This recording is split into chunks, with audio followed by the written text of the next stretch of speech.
গৌরী সীতানাথ প্রেমানন্দে একবার হরি হরি বলো।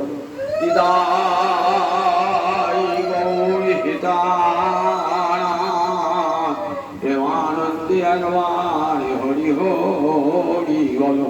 নিতাই গৌরী সীতানাথ প্রেমানন্দে একবার হরি হরি বলো। সমবেত ভক্তবৃন্দের চরণে আমার কোটি কোটি দণ্ডবৎ প্রণাম। হরিদ্বারে ব্রহ্মকুণ্ডের তীরে ব্যাসনন্দন সুখদেব আসন্ন মৃত্যু মহারাজ পরীক্ষিতকে শোনাচ্ছেন পবিত্র হরিকথা। 7 দিন ব্যাপী হরিকথা হরিদ্বারে ব্রহ্মকুণ্ডের তীরে হয়েছে। সেখানে একজন শ্রোতা রয়েছেন, তিনি সুত গোস্বামী, রোমহর্ষ ঋষির পুত্র। এর নাম ছিল উগ্র সবা ঋষি। সব মানে কান, আর উগ্র মানে খাড়া। কান খাড়া হয়ে থাকতো হরিকথা শুনবার। বলরামের করুণায় এই উগ্র সভা ঋষি হরিকথা বলবার যোগ্যতা লাভ করেছে। কুরুক্ষেত্র যুদ্ধের পূর্বে বলরাম যুদ্ধ দেখবেন না বলে সমস্ত তীর্থে ঘুরে বেড়াতে, যুদ্ধ দিকে দেখবেন না বলে ঘুরতে ঘুরতে নৈমিষারণ্যে এসে হয়।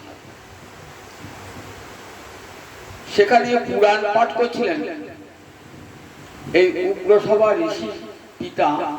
এর নাম রোমহর্ষ ঋষি। নামটি কেমন তাৎপর্যপূর্ণ দেখুন। রোমহর্ষ, হরিকথা বলতে বলতে তার রোম কেমন শিহরণ জাগত অন্তর, তাই নামটি হল উগ্রসভা ঋষি।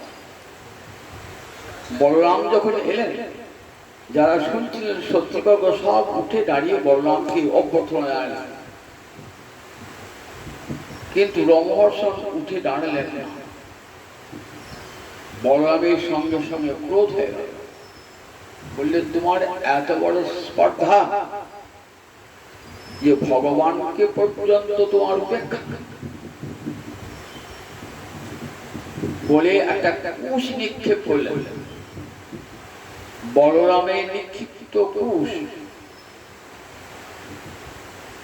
ওই রোমহর্ষ ঋষির মস্তক এবং ধর পৃথক করলেন। ঋষিরা হাহাকার করলেন, কি করলেন প্রভু? ও ব্রাহ্মণ না হলো অস্মাভি ব্রহ্মাসন দত্তম, আমরাকে ব্রাহ্মণের আসন দিয়েছিলাম,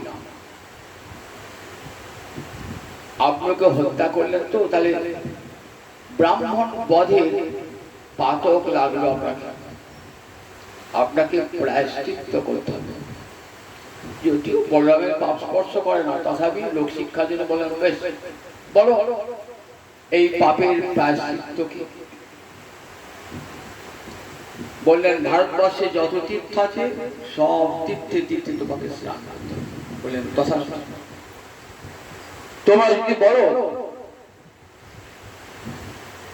এই রোমহর্ষ ঋষিকে বাঁচিয়ে দিতে হবে, আমি এখনই বাঁচিয়ে দিতে পারি, জীবন দান করতে পারি। ঋষিরা বললেন, না, তোমার পরাক্রম সত্য। এরপর আমাদের হরিকথা শোনাবে কে? তখন বলে, এর কোনো পুত্র আছে? বলে, হ্যাঁ আছে। বললেন, তার পুত্রকে আমি আশীর্বাদ করে গেলাম, তার হরিকথা বলার ক্ষমতা, হরিকথা বলার বিদ্যা, দীর্ঘ পরমায়ু সব প্রাপ্ত হবে। হরিকথা বলতে গেলে যা যা যোগ্য, তার সমস্ত যোগ্যতা পিতার মতই প্রাপ্ত হবে। বলরামের আশীর্বাদে সেই রোমহর্ষ ঋষির পুত্র, যার নাম উগ্র সভা, বলরামের আশীর্বাদে শিশুকাল হতে কৃষ্ণের মতি চলে গেছেন হরিদ্বার এই ব্রহ্মকুণ্ডের তীরে, যেখানে সুখদেব হরিকথা বলতে আরম্ভ করেছেন। এক পাশে বসে বসে হরিকথা শুনতেন। 7 দিন ব্যাপী পাঠ হয়ে গেল। এবার সব ঋষিরা আপন আপন গৃহে ফিরে যাবেন, আপন আপন আশ্রমে ফিরে যাবেন। সুখদেব চলে যাবেন। তখন সমস্ত ঋষিরা জোড়হাত করে দাঁড়িয়ে বলছে যে প্রভু, এই 7 দিন যে অমৃত পরিবেশন করলেন, এরপর আমরা কার কাছে এই অমৃত আস্বাদন করব? তখন সুখদেব অঙ্গুলি নির্দেশ করে দেখালেন সুত গোস্বামীকে, অসৌ বক্সতি, এরপর তোমাদেরকে হরিকথা শোনাবে এই লোকটি। ওই লোকটি দূরে আছেন তো, তাই অসৌ বক্সতি, ওই লোকটা তোমাকে শোনাবে। ওই লোকটাকে, ওই লোকটা হলেন ওই উগ্রসভা ঋষি, যাকে সুত গোস্বামী বলে আমরা অভিহিত করেছি। 7 দিন হরিকথা শুনেছেন, নয়ন জলে মুখ ভাসিয়ে। ব্রহ্মকুণ্ডের মাটি তার চোখের জলে ভিজে গেছে। সেই সুত গোস্বামী পাদ হরিকথা কীর্তন করতে করতে আসছেন কোথায়? তখন কলিযুগের আরম্ভ হবে। দাপর যুগ চলে যাচ্ছে, কলিযুগে আরম্ভ হবে কোথায়? নৈমিষারণ্য।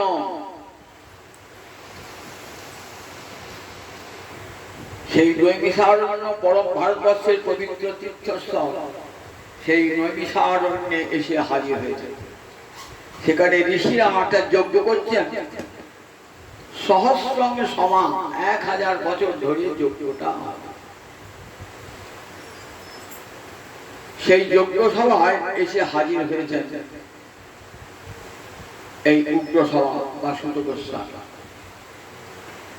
সব ঋষিরা উঠে দাঁড়িয়েছেন। দেখুন, উগ্রসভা কিন্তু ব্রাহ্মণ নন। সুত গোস্বামী মানে সুত মানে রথ চালাতে যারা। কিন্তু দেখুন, ব্রহ্মজ্ঞানীকে সবাই সম্মান দান করে, সেই যে কোনো জাতিরই হোক না কেন।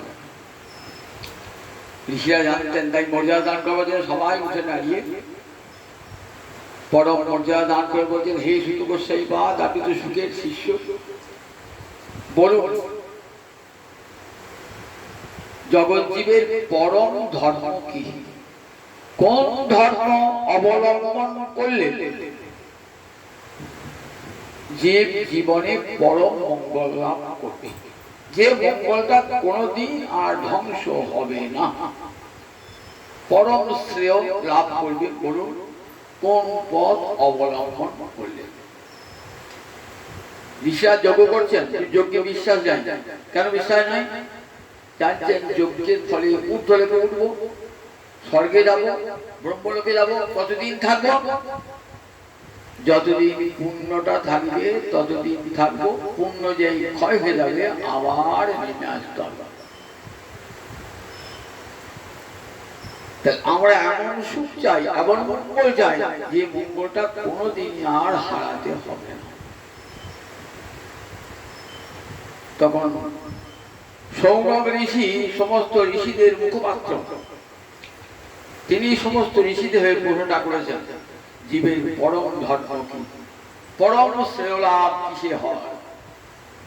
সুত গোস্বামী পাদ বলছেন, শোন ঋষিগণ, সবই পুংসাং পরো ধর্ম যত ভক্তি রথসজে অহৈতুকী অব্যবহিতা জয়া আত্মা সুপ্রসীদতি।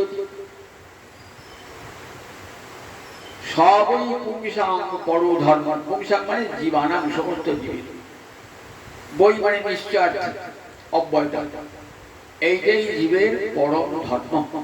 সবই পুংসাং পরো ধর্ম যত ভক্তি অধক্ষজে, যা হতে অধক্ষজে ভক্তি জন্মায়।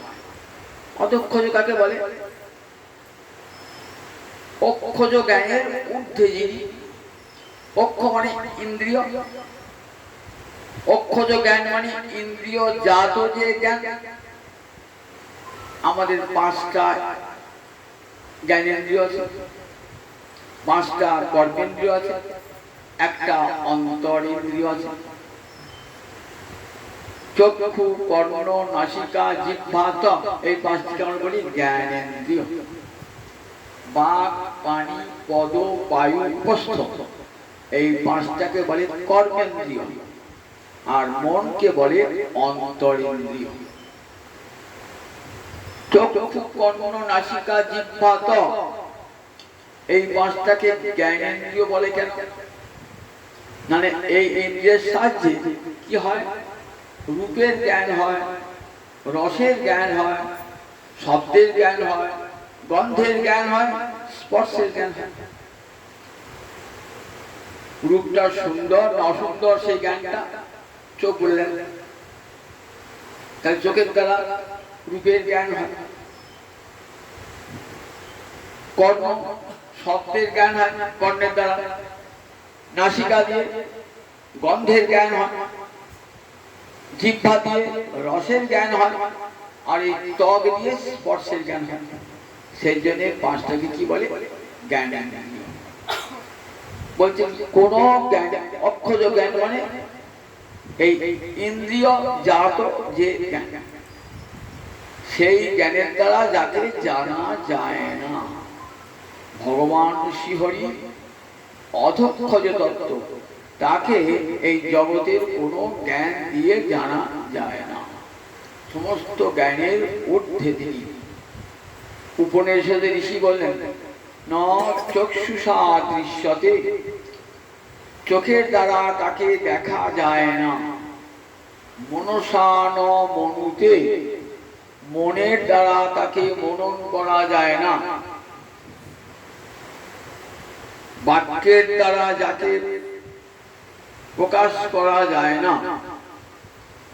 যত বাচো নিবর্তন্তে অপ্রাপ্য মনসা সহ, বাক্য মন যেখানে গিয়ে ফিরে আসে যাকে স্পর্শ করতে পারে না। এক কথায় অবাঙ্গ মনস গোচর, বাক্য এবং মনের গোচরীভূত তিনি নন। তাই গোবিন্দের একটি নাম অধক্ষজ। শ্রুতি বললেন, দেখো এই ভগবানকে কোন জ্ঞানের দ্বারা জানা যায় না। নায়মাত্মা, এই পরমাত্মাকে বললেন ন মেধয়া ন বহুনা সূচেন, নায়মাত্মা প্রবচনলভ্য ন মেধয়া ন বহুনা সূচেন। এই পরমাত্মাকে প্রকৃষ্ট সুন্দর সুন্দর বাক্য দ্বারা লাভ করা যায় না। ন মেধয়া, বুদ্ধির দ্বারা ভগবানকে জানা যায় না। সূচেন, বহু বেদ বিদ্যার দ্বারা ভগবানকে জানা যায় না। তাহলে কি করে জানা যায়? বলে যমে বৈ সবিনুতে তেনই বলভ্য। যম এব এসব, যম মানে যাহাকে, এব মানে যাহাকেই, এই অর্থে। এসব আত্মা বিনুতে, এই পরমাত্মা যাকে কৃপা করে বরণ করেন, যার প্রতি কৃপা দৃষ্টি দান করেন, তারই কৃপার আলোকে তাকে দেখতে পান। অর্জুন তার সারথি রূপে ভগবানকে পেয়েছেন, তবুও ভগবানকে দেখতে পাচ্ছেন না। চোখের সামনে দেখেও ভগবানকে দেখতে পাচ্ছেন না। ভগবান যখন দিব্য চক্ষু দান করলেন, তখন সেই চক্ষে ভগবানের স্বরূপ দর্শন হল।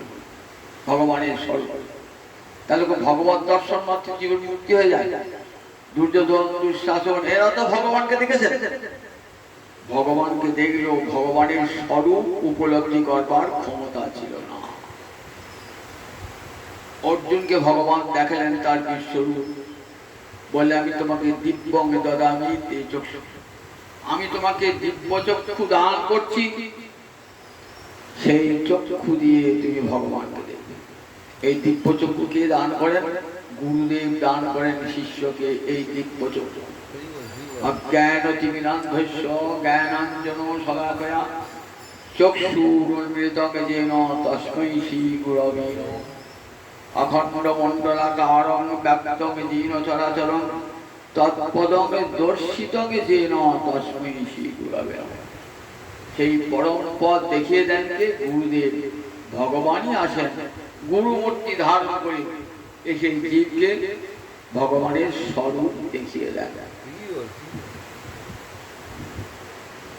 সুত গোসাই বলছেন, সবই পুংসাং পরধর্ম, ওই এই অব্যয়টা নিশ্চয় আছে বলি, আর কোনো দ্বিধা নাই, কোনো সংশয় নাই, কোনো সন্দেহ নাই। নিষ্কণ তোমরা তো বেদ পড়েছো, 60,000 বেদ করে শিখে বলছেন যে শ্লোক নয় তারা ভারতবর্ষের শ্রেষ্ঠ মানুষ, চারি বেদে পারঙ্গত, তাদের সামনে বলছেন সুত গোস্বামী সবই পুংসাঙ্গ বড় ধর্ম, বড় মানে সর্বশ্রেষ্ঠ, সেটাই জীবের সর্বশ্রেষ্ঠ ধর্ম। কোনটা? যত ভক্তি রধক্সজি, যা হচ্ছে গোবিন্দে ভক্তি জন্মা, গোবিন্দে ভক্তি জন্মা। আমি অনেক জাত যোগ করলেন, কাঠ পোড়ালেন, বললেন সেটা সব নিষ্ফল হল যদি গোবিন্দে রুচি না জন্মা। সংস্থিতস্য ধর্মস্য সংসিদ্ধি হরিপুরুষাণ, সুন্দর রূপে একটা ধর্ম আচরণ করলেন, কিন্তু ভগবান শ্রীহরির তোষণ হলো না, তুষ্টি হলো না, তাহলে কোনো ফল লাভ হলো। এখন দেখেন না পুরোহিতরা মেয়ের বিয়ে, ছেলের বিয়ে, এসে মন্ত্রগুলিকে কি বলেন? তস্মিন তুষ্টে জগৎ তুষ্ট বিনীতে বিনীতং তথা, গোবিন্দ তুষ্ট হলে জগৎ তুষ্ট হবে, তিনি প্রীত হলে জগৎ প্রীত হবে। সেই জগৎপতি প্রীত না হলে বর্ণাশ্রম ধর্ম সব ব্যর্থ হয়ে যাবে। চারি বর্ণাশ্রমী যদি কৃষ্ণ নাহি ভজে, স্বধর্ম পরিরসে গৌরবে পরিমণি।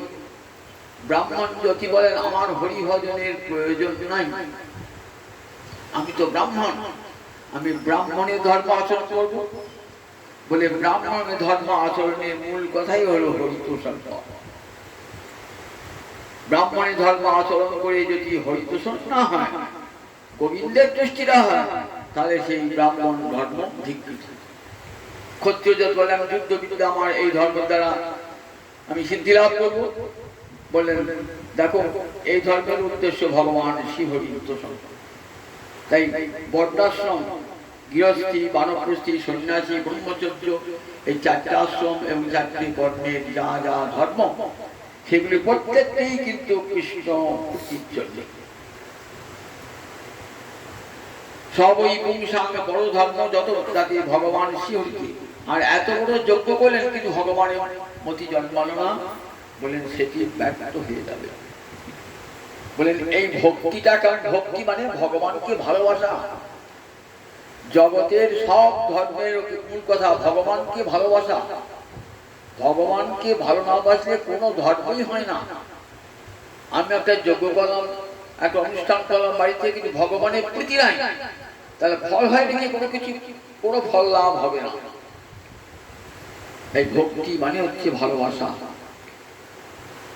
জ্ঞানের দ্বারা বিচার হয়, যোগের দ্বারা পরমাত্মাকে লাভ হয়, কৈবল্য মুক্তি লাভ হয়, কিন্তু ভগবানের স্বরূপ জানা যায় না, ভগবানের স্বরূপানন্দ উপলব্ধি হয় না। একমাত্র ভক্তিতেই ভগবানকে সম্পূর্ণ রূপে জানা যায়। গীতায় বলছে অর্জুন ভক্তা মাম অভিজানাতি যাবান যস্যাস্মি তত্তত ততমাং তত্তত জ্ঞাত্বা বিশতে তদ অনন্তরম। শোনো অর্জুন, জ্ঞান যোগ এগুলি সাধন ঘটে, কিন্তু এর দ্বারা আমার একাংশ জানা যায়, সবটা জানা যায় না। কিন্তু ভক্তিতে মান অভিজানাতি মানে সম্পূর্ণ রূপে আমাকে জানা যায় একমাত্র ভক্তি। আমার স্বরূপ কি কি, আমি কতবার কত রূপে অবতীর্ণ হয়ে ভক্তের সঙ্গে লীলা করেছি, সেগুলি সব ভক্তিতে জানা যায়। এই ভক্তিতে জানলে কি হয়? বললেন আমার কাছে ভক্ত চলে আসে।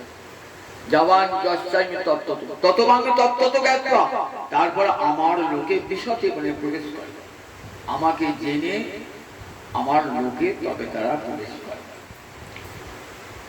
বলেন এই ভক্তি 9টা অঙ্গ: শ্রবণং কীর্তন বিষ্ণু শরণং পাদ সেবনং অর্চনং বন্দনং দাস্যং সত্যমাত্মনিবেদন ইতি পুংসার্পিতা বিষ্ণু ভক্তিশ্চে নবলক্ষণা। এই 9টি ভক্তি অঙ্গের সাধন কে বলেছেন? প্রহ্লাদ পিতা হিরণ্যকশিপু। বেদ সমুদ্র মন্থন করে বললেন হরি ভক্তি করা বিদ্যা, এটি জানা যায়। এবং সেই ভক্তির 9 প্রকার সাধন, এই যে বসে বসে হরিকথা শুনছেন না, এইটা একটি ভক্তির অঙ্গ যাজন হয়ে যাচ্ছে।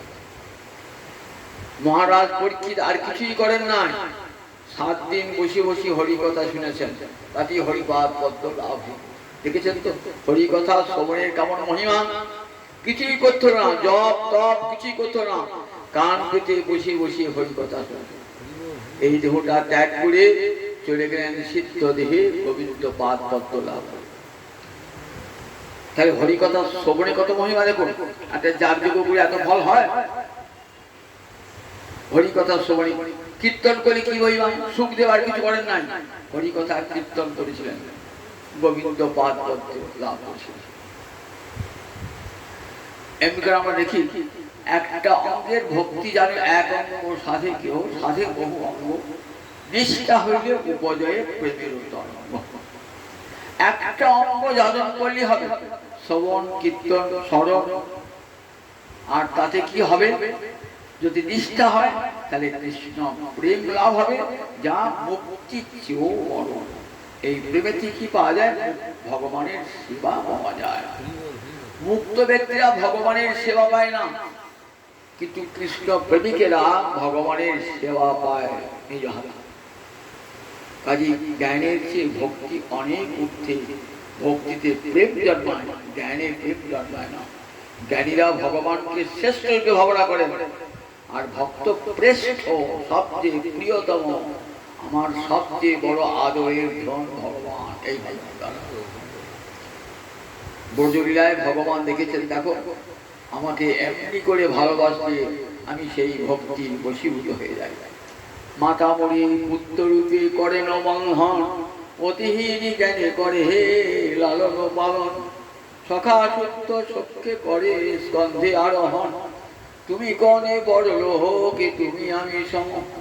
প্রিয়ালতি মান করি করে ভৎসন, বেদস্তুতি হইতে তাহা হরে মোর মন। যে ভগবান বিশ্বকে মায়ার বন্ধনে বেঁধে গিয়েছেন, সেই ভগবানকে মা যশোদা দড়ি দিয়ে বেঁধেছেন। দেখেছেন ভগবান জগতে কোন জ্ঞানী, কোন যোগী ভগবানকে বাঁধতে পেরেছেন? দেখাতে পারেন একটা উদাহরণ, যে কোন জ্ঞানী কোন যোগী ভগবানকে বেঁধেছেন? ভক্ত ভগবানকে বেঁধেছে, ভগবানের কাঁধে চলেছে। দেখাতে পারবেন কোন জ্ঞানীকে যোগীকে? বৃন্দাবনে শ্রীরাম সুরাম ভগবানের কাঁধে চলেছে। ব্রজরামাগণ মান করে ভগবানকে ভৎসনা করেছেন, বলছেন ব্রাহ্মণের বেদস্তুতি হতো, সেটা আমার কাছে অত্যন্ত প্রিয়। প্রিয়া যদি মান করি করে ভৎসন, বেদস্তুতি হইতে তাহা হরে মোর মন। তাহলে ভক্তি কত, ভক্তিতে সেই প্রেম লাভ, ভক্তি উত্তম স্তরে প্রেম লাভ হয়, আর সেই প্রেমে ভগবান বশীভূত হয়ে যান। তা বলে অহৈতুকী অব্যবহিতা। ভক্তিতে যদি হেতু থাকে, কারণ থাকে, তাহলে সেই ভক্তি মাটি হয়ে যায়। ভগবানকে ভালোবাসি কি জন্য? ভগবান আমার ছেলে একটা চাকরি দাও, আমি শত্রুর বিরুদ্ধে মামলা করছি, আমাকে জয়লাভ করিয়ে দাও। আমার মেয়েটি যেন ভালো জায়গায় বিয়ে হয়, আমার যেন 5 তলা বাড়ি হয়, গাড়ি হয়। তাহলে একটা হেতু হেতু ভগবান, না হলে মুক্তি যেন হয়। ভক্তি মুক্তি নয়, মৃত্যু পর যেন স্বর্গলাভ হয়, মৃত্যুর পর যেন মুক্তি লাভ হয়। এগুলি সব কামনা বাসনা, এমনকি মুক্তিও কামনা বাসনা। ভক্তিতে কিছু চাইলেই ভক্তি মাটি হয়ে যায়, সে আর ভক্তি থাকে না। তা বলে অহৈতুকী, কোনো হেতু থাকবে না এমন ভক্তি। উদাহরণ আছে? বলে হ্যাঁ, প্রহ্লাদ তো ভগবানের কত প্রিয়। পিতা হিরণ্যকশিপুকে বধ করে, নৃসিংহমূর্তির বধ করে, ভগবান এসে ভয়ঙ্কর ক্রোধ মূর্তি, ব্রহ্মাদি দেবগণ কাছে যেতে পারছেন না, এমন মূর্তি ভগবানের দেখেন না। লক্ষ্মীকে পাঠালেন, যাও লক্ষ্মী, বলে দেখি নাই, বলে আমার মূর্তি দেখি নাই। লক্ষ্মী ভয় যেতে পারলেন না। শেষকালে দেবতাগণ কি করলেন? প্রহ্লাদকে পাঠালেন। যেই প্রহ্লাদ কাছে গিয়েছেন না, পুত্রকে দেখলে যেমন পিতার বাৎসল্য রস অন্তরে দ্রবীভূত হয়ে যায় বাৎসল্য রসে, ঠিক সেই রকম চোখ দুটি ছলো ছলো। আমার প্রহ্লাদকে কত কষ্ট দিয়েছে, তার পিতা তাকে জলে ছিঁড়ে ফেলে দিয়েছে, পাহাড় থেকে ফেলে দিয়েছে, সাপের মুখে ফেলে দিয়েছে, হাতির মুখে ফেলে দিয়েছে, তবু সে আমাকে ভোলে নাই। কত আদর করে কোলে বসিয়েছেন, কত আদর করে কোলে বসেছেন, মাথায় হাত বুলিয়েছেন, বললেন বল বেটা তুই কি নিবি বল, তুই যা চাইবি তাই পাবি।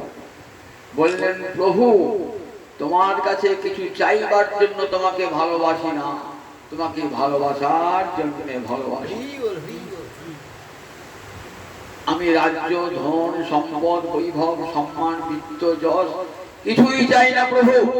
আমার বাবার প্রচুর সম্পত্তি ছিল, দেখলাম তার পরিণতি কি হলো, আমি চাই না প্রভু। তাহলে বর নেবে না?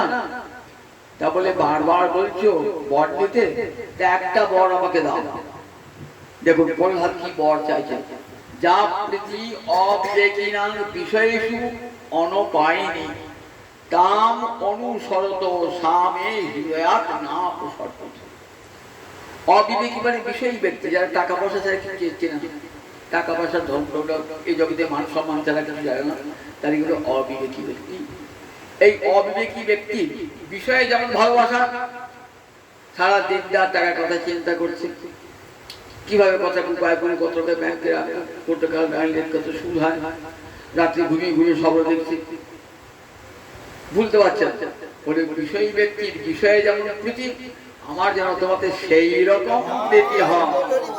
আমি যেন ঘুমিয়ে ঘুমিয়ে স্বপ্নে তোমাকে দেখি, 24টি ঘন্টা তোমাকেই স্মরণ করি। যা প্রীতি অবিবেকিনাং বিষয়েষু অনপায়িনী, অনপায়ী মানে কখনো বিচ্ছেদ হয় না। বিষয়ী ব্যক্তি বিষয়ের সাথে অন্তর কখনো বিচ্ছিন্ন হয় না, 24 ঘন্টা বিষয়ের কথা চিন্তা হয়। আমার যেন ঠিক ওই রকম অনপায়িনী ভক্তি আসে তোমার চরণে, এক মুহূর্ত যে আমার মন তোমার চরণ থেকে সরে না আসে।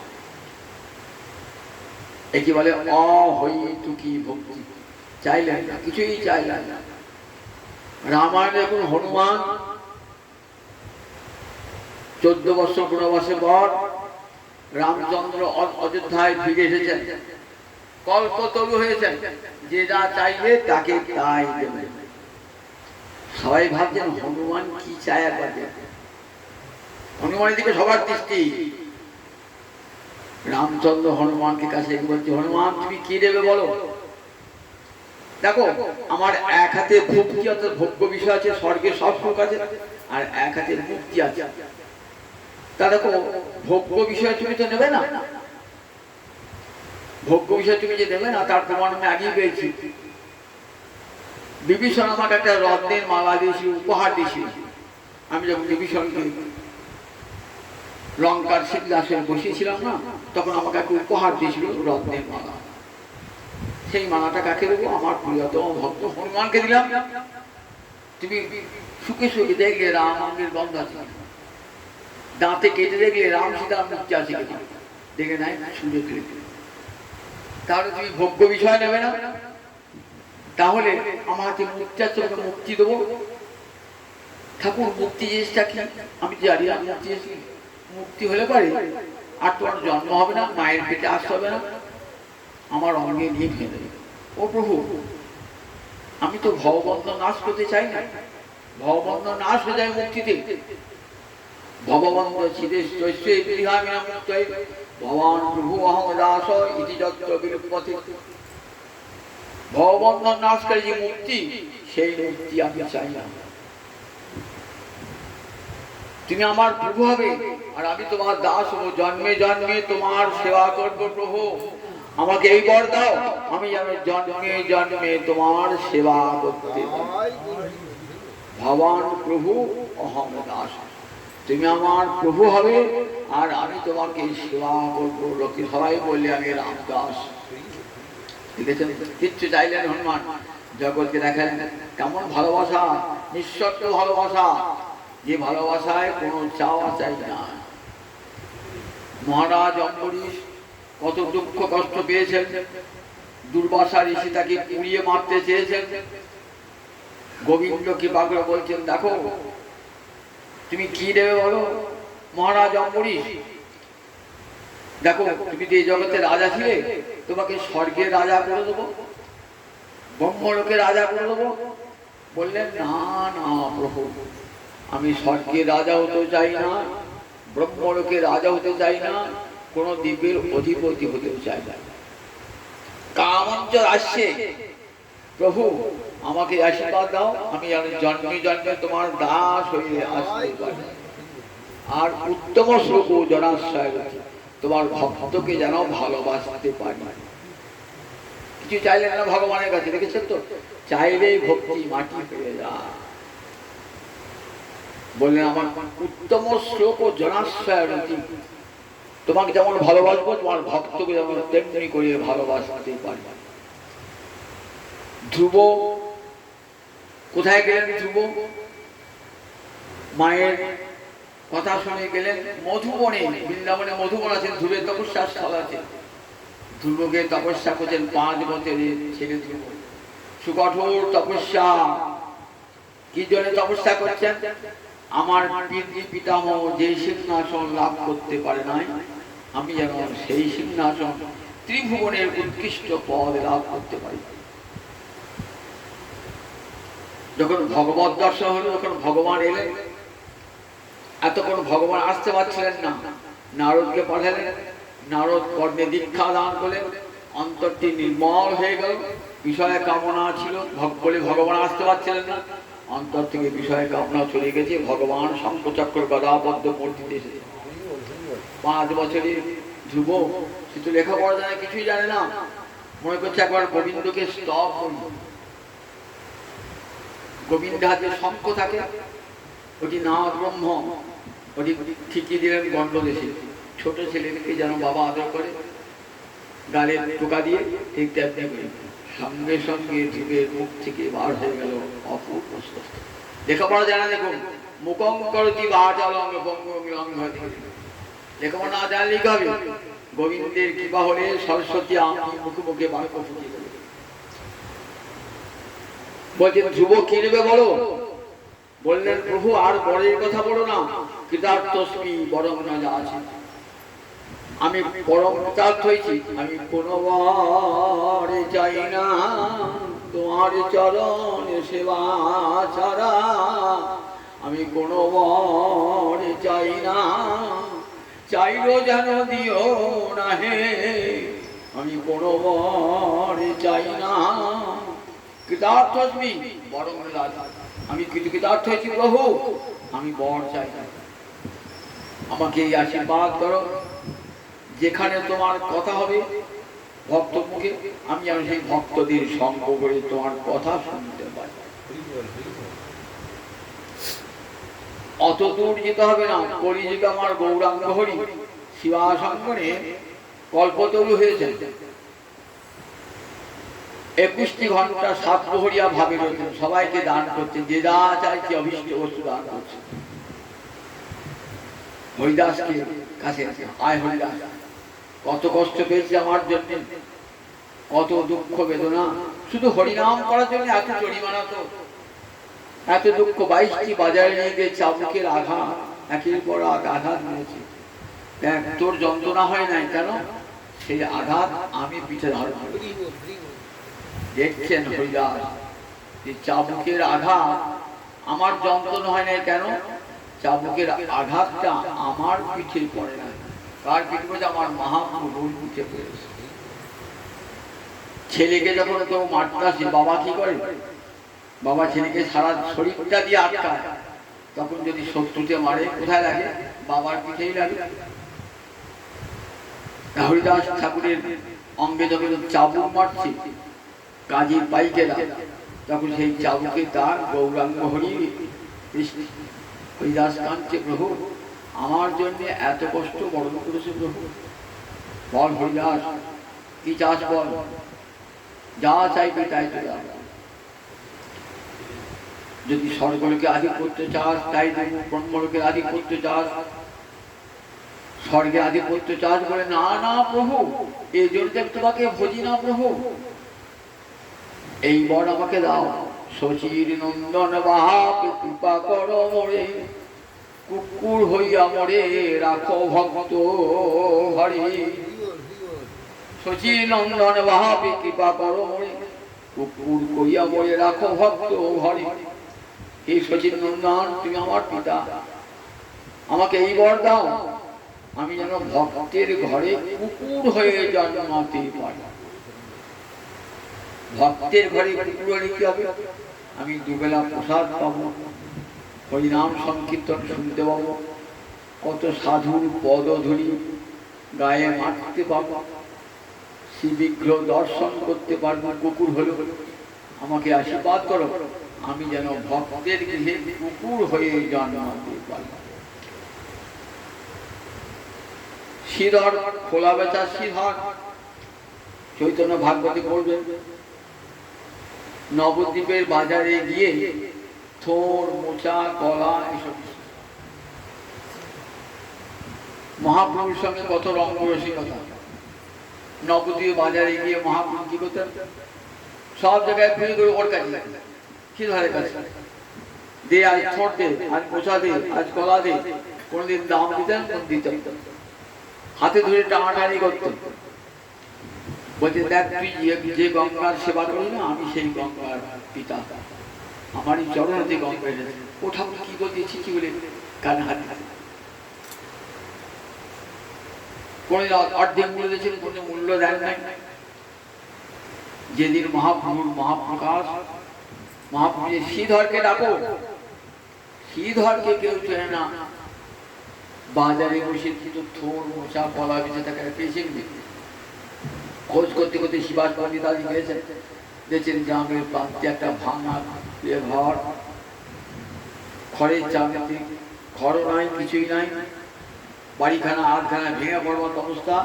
কিন্তু কৃষ্ণ গুণগানে মত্ত হয়ে রয়েছে। যেটুকু পান ব্যবসা করি, গঙ্গার সেবায় লাগান, গোবিন্দ সেবায় লাগান। তোমার নাম শ্রীধর? চলো। ওরে বাবা, আমি যাবানি কার কাছে? গৌরহরির কাছে? না না না, ভগবানের কাছে আমার ক্ষমতা আমার না, আমি যাবো না। এমন পণ্ডিত লোক, বিদ্যান লোক, সারা নবদ্বীপে এত নাম, আমি ওর কাছে যেতে পারি? বলে চলো, আদেশ হয়েছে। নিয়ে গেলেন জোর করে। যখন কাছে গেলেন না, তখন আর গৌরহরিকে দর্শন করছেন। কাম করে জানিয়েছেন গৌরহরি ত্রিভঙ্গ ভঙ্গীয় হয়ে মুরলী মদন হয়ে দাঁড়িয়েছে। বলছেন, শ্রীধর, কত থোর, মোচা, কলা খেয়েছি, দাম না দিয়ে, পয়সা দিই নাই। আজ বল সব দিয়ে দেবো, যা যা বাকি আছে সব দিয়ে দেবো, আর যা চাইবি তুই চাই। ত্রিভুবনে আধিপত্য দিয়ে যাস, স্বর্গের দেবরাজ ইন্দ্রের পদে যাস, সপ্তদ্বীপা পৃথিবী আধিপত্য চাস, সব তুমি দান করবো। মুক্তি চাস? বলে না না প্রভু, আমাকে অনেক ঠকা ঠকিয়েছ নবদ্বীপের বাজারে, জানতে দাও নাই তোমার স্বরূপ, তুমি সেই ভগবান কৃষ্ণ এসেছেন গৌরাঙ্গ হয়ে, জানতে আমাকে দাও না। তাই তোমার হাত ধরে আমি পোশাক কেড়ে নিয়েছি, থোড় কেড়ে নিয়েছি। প্রভু, আমি চাই না প্রভু, দেখো আমাকে যদি বর দিতে চাও তাহলে একটা বর দাও। কি বর চাইছি শ্রীধর?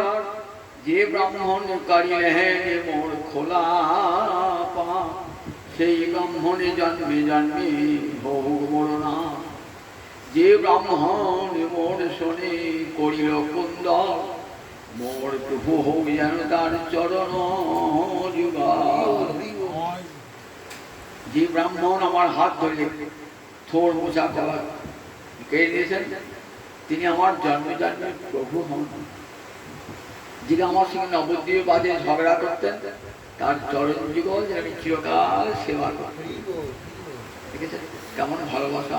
ভগবানের কিচ্ছু চাইলেন না। ভগবান এখানে শুধু সবই বংশান বড় ধর্ম, যত ভক্তি অদক্ষাতে, যা হতে গোবিন্দে ভক্তি জন্মায়, যা হতে সেটা হলে জীবের পরম ধর্ম। এই ধর্মদায়কে ভগবান বশীভূত, সব পাওয়া যায়, ভগবান পর্যন্ত বশীভূত হয়ে যান। আমরা শাস্ত্রে শুনেছেন তো, ভক্তি কৃষ্ণ বশম করব।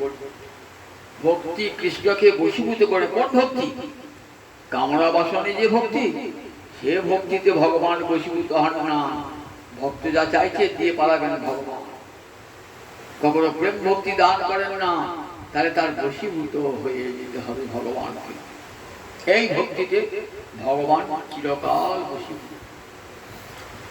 আর একটা সংজ্ঞা দিলেন অপ্রতিহতা, অহৈতুকী আর অপ্রতিহতা। অপ্রতিহতা মানে যাকে কেউ কোনদিন প্রতিরোধ করতে পারবে না। কেমন একটা উদাহরণ দিয়েছেন, মদগুণ শ্রুতিমাত্রেণ ময়ি সর্ব গুহাশয় মনোগতি অবিচ্ছিন্না যথা গঙ্গাম্ভূষু অম্বুধ। গোবিন্দের দিকে মনের গতি কেমন? অবিচ্ছিন্ন, কোন জায়গায় বিচ্ছিন্ন হবে না। অবিচ্ছিন্ন গতিতে মনের গতি চলবে কোন দিকে? গোবিন্দের চরণের দিকে। যত বাধা আসে আসুক না কেন, আমি সব বাধাকে তুচ্ছ করে আমার মনকে গোবিন্দ চরণের সর্বদা। একে বলে অপ্রতিহতা। কেমন উদাহরণ দিলেন? গঙ্গা যেমন বয়ে চলেছে, কোন দিকে যাচ্ছে গঙ্গা? সমুদ্রের দিকে যাচ্ছে। গঙ্গা সমুদ্রের দিকে চলেছে। আপনি যদি গঙ্গা কাছে সিমেন্টের বাঁধ দিয়ে বলেন গঙ্গা আর তোমার যাওয়া হবে না, পথ আটকে দেবে, দেখবেন গঙ্গা অন্যদিকে পথ করে চলে গেছে। গঙ্গা তো আঁকা বাঁকা কেন? যেখানেই বাধা পেয়েছে সেখানেই আঁকা বাঁকা হয়ে আর গতি সমুদ্রের দিকে। যতক্ষণ সমুদ্রে না যাচ্ছেন ততক্ষণ গঙ্গার শান্তি না। সমুদ্রে যেই পৌঁছে গেলেন অমনি গঙ্গার আনন্দ আর ধরে না। ঠিক তেমনি যখন মনের গতি গোবিন্দের দিকে চলবে, কৃষ্ণ ভজনের কত বাধা আসবে। সংসার কৃষ্ণ ভজতে দেবে না।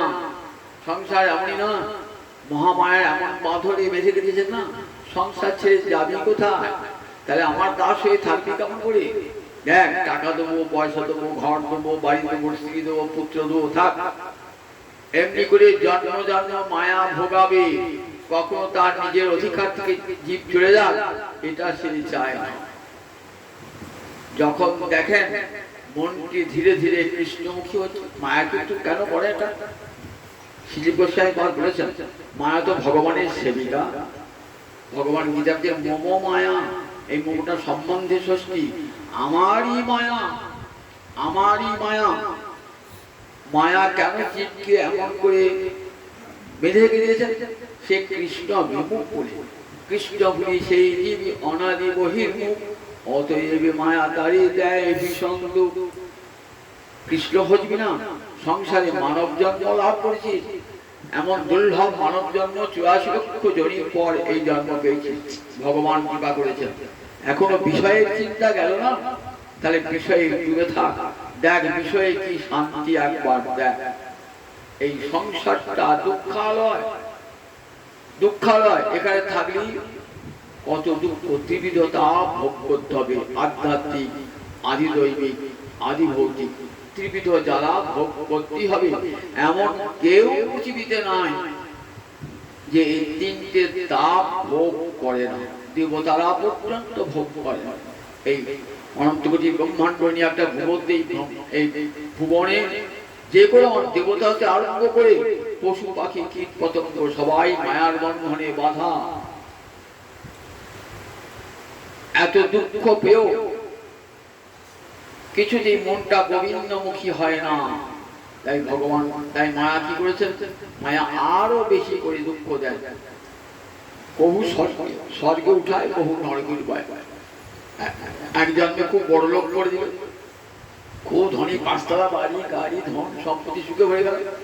আমার বড় জন্মে কুড়ে ঘরে জন্মগ্রহণ করতে হলে ভিক্ষা করে দেবে। বহু স্বর্গে উঠায়, বহু নরকে। দেখেছেন? একবার উঠলাম স্বর্গে, উঠলাম, কত সুখ ভোগ করলাম, কত বাড়ি ঘর, টাকা পয়সা হলো, সব রেখে দিয়ে চলে গেলাম। পরজন্মে কোথায় গেলাম? এক গরিবের কুটিয়ে ভিক্ষা করে বেড়াতে।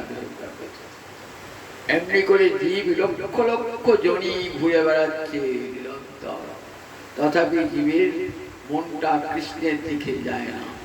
কেমন করে পরম সুখ লাভ করবো? বিষয় সুখ তো ক্ষণিক। এই জন্মে বিষয় ভোগ করলাম, এই জন্মে বিষয় অনেক হারিয়ে যায়। দেখেন না, আপনি দেখুন কত জমিদার বাড়ি, আপনি ভুতুরে বাড়ি হয়ে গেছে। ভুতুরে একদিন যে জমিদার বাড়িতে কত লোক সমাগম, কত গমগম করতো, আর সেই জমিদার বাড়ি ভূতের বাড়ি হয়ে গেছে। যারা জমিদার ঘরের ছেলে একদিন যারা লোককে বাড়ি ভাড়া দিয়েছে, তারাই আজ অপরের বাড়িতে ভাড়া করে আছে। চোখের সামনে দেখি তো না, এই জগতে নশ্বর বৃত্ত আজ আছে কাল নাই। ক্ষণিকের সুখ, সেই ক্ষণিকের সুখে ভুলে ভগবানকে, যা যিনি ত্রিকাল সত্য, যিনি ত্রিকালে সুখ পাবো যাকে পেয়ে, তাকে ভুলে আছে। তাই মায়া বলে বেশ ভগবানকে ভুলে আছে, আরো দুঃখ আরো কষ্ট ভোগ কর। চণ্ডী পল্লী দেখতে হবে, চণ্ডীতে মা মোহগর্তে নিবাচিতা, মা মোহগর্তে সংসার মোহের গর্তে ফেলে দিয়েছেন, যাতে জীব দুঃখ কষ্ট পেতে পেতে মনটা ভগবানের দিকে যায়, ভগবানের দিকে যায়। এটি মায়ার কাজ। তাই মায়ার জগতে কৃষ্ণ হয়ে গেলে অনেক বাধা, মায়া তো কৃষ্ণ বলেন দেখো ভালো করে পরখ করে দেখে নিও, তবে আমার কাছে পাঠিও। জহুরির কাছে সোনা বেচতে গেলেন তো জহুরি কি করবেন, কষ্টি পাথর দিয়ে ঘুষি করে দেখে দেবেন সোনা না পিতল, দেখে নেবেন, তবে সোনার দামটা দেবেন। ভগবান ঠিক চাই ভক্তি তোমার খাঁটি ভক্ত কিনা দেখে দেবেন। সংসারে অশান্তি হলে হাওয়া হকে কাঞ্চন গৌরাঙ্গ মন্দির আহ্বান মন্দিরে, তার ভক্ত তো কপটতা, আবার যে সংসারে সব ভুলে গেল, গোবিন্দকে ভুলে গেল। সে বলে মায়াকে বলে মায়া কষ্টি পাথরে দেখে আমাকে পাঠিও, যে সত্যিকারে ভক্ত, নিখুঁত ভক্ত, যার খাঁটি ভক্ত হচ্ছে, এমনি মায়া কষ্টি পাথরে ঘষে দেখে পাঠান, দুঃখ কষ্ট দিয়ে অনেক দুঃখ কষ্ট বরণ করিয়ে তবে যাও গোবিন্দের কাছে। তখন মায়া হয়ে যান যোগ মায়া, তখন মায়ার একটা রূপ পাল্টে যায় যোগ মায়া। এই দেখ দরজা খুলে দিলাম, রাধা গোবিন্দ দর্শন কর, দর্শন করে জীবন ধন্য কর। মায়া তখন যোগ মায়া হয়ে যায়। অহৈতুকী ভক্তি আর অপ্রীত হতা ভক্তি। সংসারে যত বাধা আসুক না কেন মন যেন কৃষ্ণচরণে জুড়ে যায়। সংসারে থাকতে গেলে আবিলতা কুটিলতায় তোমাকে স্পর্শ করবে, কিন্তু আমি সব তুচ্ছ করে দিয়ে মনকে গোবিন্দ চরণে যাব।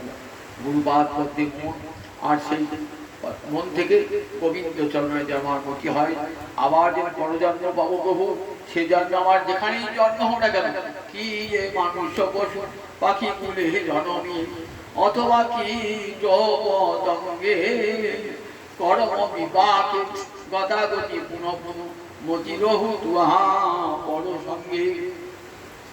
আমার কর্মফলে যেন আমার যত পাপ ভোগ করতে হয় করবে প্রভু, যে করে জন্মগ্রহণ করতে হয় করবে প্রভু, কিন্তু একটা প্রার্থনা তোমার চরণ যুগলে যেন আমার মতি থাকে। এই প্রার্থনা করে মধ্যে মৃত্যুকালে যে গোবিন্দ আমার যে করে জন্ম যেন তোমার চরণ পায়, তোমার চরণে ভক্তি। এই ভক্তি আমার মহাপ্রভু দান করেছেন কলিকালে। নারদীয় ভক্তি, ভক্ত সঙ্গে বসে বসে হরিকথা শ্রবণ করো, আর হরে কৃষ্ণ কৃষ্ণ কৃষ্ণ হরে হরে, হরে রাম রাম রাম হরে হরে, এই মহামন্ত্র জপ করো, জীবন ধন্য হয়ে যাবে। জয় জয় জয়।